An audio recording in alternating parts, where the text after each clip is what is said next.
Beth ने अपने व्यवसाय के सिलसिले में हांगकांग का दौरा किया। घर की अपनी यात्रा के दौरान वह शिकागो में विश्राम के लिए रुकती है। उसके बाद वह घर आती है। जब वह अंततः लौटती है तो वह अपने छोटे भाई और पति से मिलती है। क्लार्क उनके पूर्व पति का बेटा था। अब अचानक एक दिन बेथ बीमार हो गई। अगले दिन उसे दौरे पड़ते हैं और मिच उसे अस्पताल ले जाता है, जहां वह मर जाती है। कोई डॉक्टर उसकी बीमारी का निदान नहीं कर सकता। दुनिया भर में लोग बीमार पड़ने लगे हैं। घर आकर मिच को पता चलता है कि क्लार्क भी मर चुका है। वह 911 पर कॉल करता है, जो मिच को संगरोध में रखता है। दुनिया के सभी लोग धीरे धीरे अपनी जान गंवाने लगते हैं। खबर हमारे सामने एक नई बीमारी का खुलासा करती है। हम यूएस सीडीसी विभाग के डॉक्टरों को देखते हैं जो इस बीमारी के बारे में बात करते हैं। इस संक्रमण को रोकने के उद्देश्य से डॉक्टर एरिन को एक शहर का दौरा करना पड़ता है। वह कुछ ही घंटों में इस शहर में पहुंचती है और मिच से मिलती है। वह बेथ की हांगकांग यात्रा का कारण पूछती है। वह मिच से यह भी पूछती है कि वह शिकागो में क्यों रुकी थी। यहाँ मिच को पता चला कि बेथ अपने पुराने दोस्त से मिलने आई होगी और वह उसे धोखा दे रही थी। मिच के रक्त का परीक्षण किया गया, लेकिन कोई संक्रमण नहीं पाया गया, क्योंकि उनके पास सबसे मजबूत प्रतिरक्षा प्रणाली थी। अब मिच को वापस घर भेज दिया गया है। मिच की दूसरी पत्नी बेथ थी, जबकि उनकी पहली पत्नी से 16 साल की बेटी थी जिसका नाम जॉरी था। वह उसी अस्पताल में अपने पिता से मिलने आती है। मिच को चिंता है कि इस शहर की उसकी अनियोजित यात्रा के कारण उसे संक्रमण हो जाएगा, इसलिए वह अपनी बेटी को लेकर एक घर में चला जाता है। अमेरिका में अचानक ये वायरस हावी हो गया है। इसके हानिकारक परिणामों का सामना करते हुए होमलैंड सुरक्षा से जुड़े लोग एलिस से मिलने जाते हैं। वे इस बीमारी को जैविक हथियार के रूप में लेते हैं, जिसे विकसित देशों को लक्ष्य करने के लिए स्वेच्छा से जारी किया गया है और इसमें किसी अंतर्राष्ट्रीय आतंकवादी संगठन का हाथ है। दूसरी तरफ डॉक्टर एरिन हांगकांग की यात्रा करती है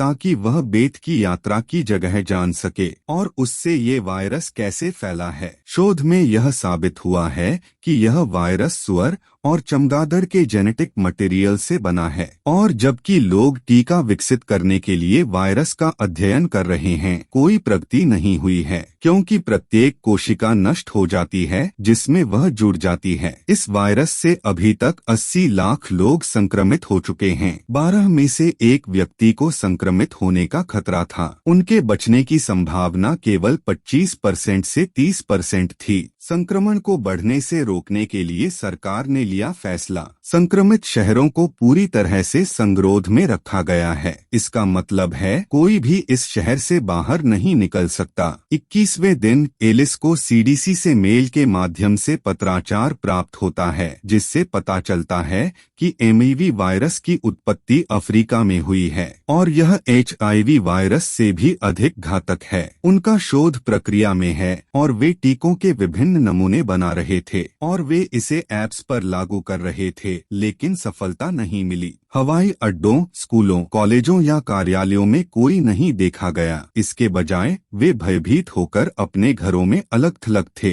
आखिरकार सीडीसी लैब के डॉक्टरों को 29वें दिन सफलता मिल गई। इंसानों पर अभी तक कोई परीक्षण नहीं हुआ था। यह लंबी प्रक्रिया थी जिसमें संक्रमित लोगों की अनुमति और सहमति भी शामिल थी। तो डॉक्टर एलिस एक जोखिम भरी प्रक्रिया के बारे में सोचती है जिसमें उसकी जान भी जा सकती है। सबसे पहले वह इस वैक्सीन का सैंपल खुद को लगाती हैं। वह अपने संक्रमित पिता से मिलने जाती है और काफी देर तक बिना ढके चेहरे के साथ उससे बात करती है। डॉक्टर एलिस 2 या 3 दिन में भी संक्रमित नहीं होती, यानी उनका खुद पर किया गया प्रयोग सफल रहा। यहाँ WHO और अन्य संगठनों को इसकी घोषणा की जाती है कि हमें वैक्सीन सफलतापूर्वक मिल गई है और ये खबर अंतर्राष्ट्रीय स्तर पर सामने आई है। लोगों की संख्या के कारण वैक्सीन उत्पादन में काफी समय लगता है। इस मामले के परिणामस्वरूप अमेरिकी सरकार एक लॉटरी प्रणाली विकसित करती है। इसमें किसकी जन्मतिथि दिखाई गई है, उन्हें ही वैक्सीन मिलेगी और अगली लॉटरी 3 महीने बाद निकलेगी। लोगों को ऐसे ही मध्यम रूप से टीका लगाया जाता है। वे अपनी नौकरी पर जाने की सामान्य दिनचर्या पर आ जाते हैं। आखिरकार वायरस कैसे प्रबल हुआ? हांगकांग में एक बुलडोजर ने गलती से एक पेड़ को गिरा दिया,